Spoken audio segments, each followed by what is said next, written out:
गुरुजी ठीक। प्रणाम। हाँ। गुरुजी मैं एक छोटा सा क्वेश्चन ये जानना चाह रहा था कि मन को काबू में कैसे रखा जा सकता है। इसके लिए कोई सरल विधि हो जो हम जो व्यवहारिक लोग हैं या जो समाज में रहते हैं उन उसमें रहते हुए कोई ऐसी सरल विधि हो जिसकी वजह से आप कुछ चीज़ों को इस टाइप से मन को कंट्रोल में कर सकें, काबू कर सकें कि जिसकी वजह से आप अल्टीमेटली जो भगवान ने राह दिखाई है उसके ऊपर चल सकें। धन्यवाद, प्रणाम। बढ़िया। मन को काबू में कैसे रखें? किसके काबू में?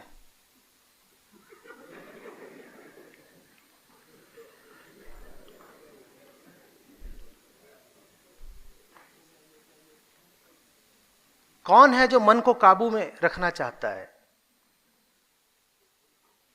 ये धुरंधर कौन है?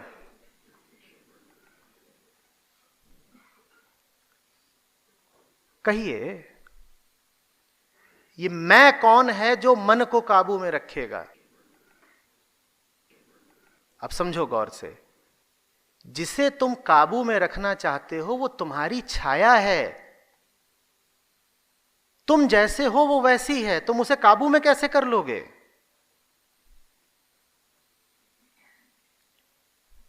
लेकिन मजेदार चीज है, न सिर्फ हम ये सवाल करते हैं कि मन को काबू में कैसे रखें, बाजार में इस सवाल के सैकड़ों जवाब भी बिक रहे हैं और खूब खरीदार हैं। ऐसे काबू में करें, वैसे काबू में करें। ये वैसा ही सवाल है कि जैसे कोई पूछे कि आईने में अपनी प्रतिच्छवि को कैसे बदल दें। अपनी शक्ल को बदलो तो आईने में जो दिख रहा है वो भी बदल जाएगा।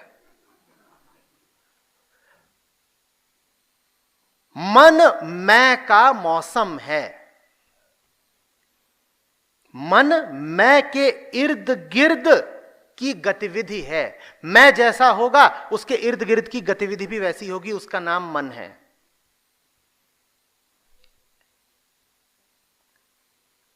मन निर्धारित ही इस बात से होता है कि तुमने अपने आप को क्या समझ रखा है, क्या बना रखा है, मैंने किससे आसक्ति जोड़ रखी है। तुम अगर अपने आप को गलत समझते हो तो मन ठीक कैसे हो जाएगा?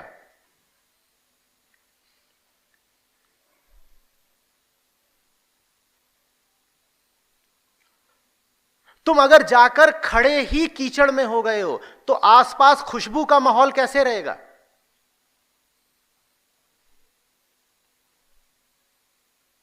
कोई कीचड़ के बीच खड़ा होकर के पूछे कि ये सब बदबू कैसे बदली जाए, कैसे हटाई जाए, बदबू काबू में कैसे की जाए, तो मैं कहूंगा बदबू को छोड़ो, जहां खड़े हो वहां से हटो।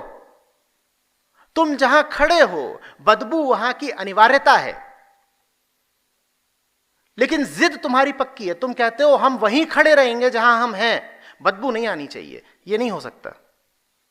तुमने अपने आप को जो बना लिया है उस कर्म का फल है मन का उपद्रव।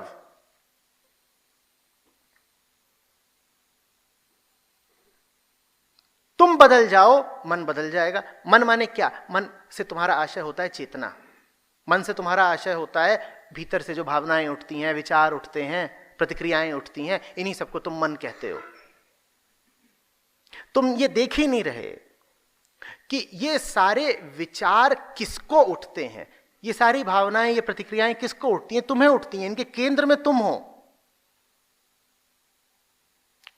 समझो, तुमने अगर अपनी परिभाषा ही यही रखी है कि मैं वो हूं जो कमजोर है और जिसको सहारे की, सुरक्षा की जरूरत है, तो मन का माहौल हमेशा किसका रहेगा? मन का माहौल भय का रहेगा, डरा डरा रहेगा। अब तुम कहो कि मुझे डर को काबू करना है, जैसे तुमने पूछा ना मन को काबू में कैसे करें। अब मन में डर घूम रहा है और तुम कह रहे हो मुझे डर को काबू करना है। डर को तो मुझे काबू करना है, लेकिन मेरी पहचान यही है कि मैं वो हूं जो कमजोर है। अब अगर तुम कमजोर ही हो तो डर को काबू में कैसे कर लोगे भाई?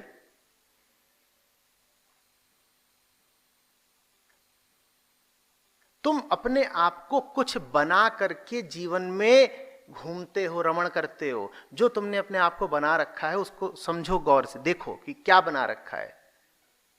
और जो कुछ तुमने अपने आप को बना रखा है वो तुम्हारे लिए परेशानी का ही कारण बनेगा। अध्यात्म है तुम्हें समझाने के लिए कि या तो अपने आप को पूरा कर दो या अपने आप को खत्म ही कर दो। इन्हीं दोनों स्थितियों में तुम्हें पहचानों से मुक्ति मिलेगी, इन्हीं दोनों स्थितियों में तुम्हें झूठे उपद्रवों से मुक्ति मिलेगी। क्यों अपने आप को आधा अधूरा समझते हो? और जो भी तुम कुछ समझते हो अपने आप को वो आधा अधूरा ही, आंशिक ही है, इधर से उधर से मिला है, पकड़ लिया है।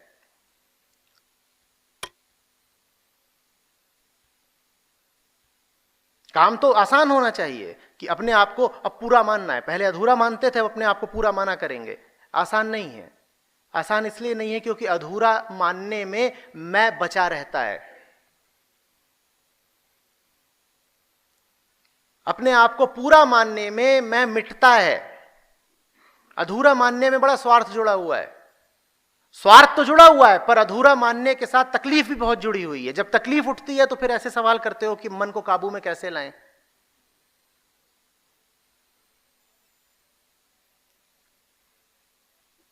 अधूरे मैं को कहते हैं अहम, पूरे मैं को कहते हैं आत्मा। समझ रहे हो बात? जब तक कहते रहोगे कि मैं कौन हूं, मैं ये हूं, मैं ये हूं, मैं ये हूं, मैं ये हूं, मैं ये हूं, तो मन तुम्हारी इसी परिभाषा के अनुसार निर्धारित होता रहेगा। फिर शिकायत मत करना, बोए पेड़ बबूल आम कहां से खाए।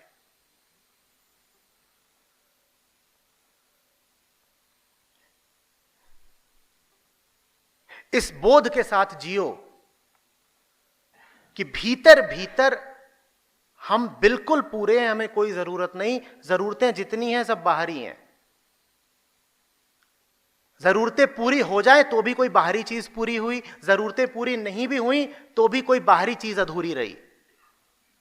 भीतर भीतर हम लगातार पूरे हैं। जब पूर्णता में जियोगे तो मन एक सीमा से ज्यादा खराब नहीं होगा। मन खराब भी होगा तो बाहर बाहर खराब होगा, क्योंकि फिर अच्छाई बुराई खूबी खराबी सब बाहर बाहर रहती है। तो फिर मन खराब भी होगा तो बाहर बाहर होगा। कोई तुम्हें देखकर कहेगा कि आज तुम्हारा मन मूड कुछ अच्छा नहीं लग रहा, तुम कहोगे हां खराब है, थोड़ा बाहर बाहर खराब है, अंदर से तो मस्त है। जैसे कोई फल हो रसीला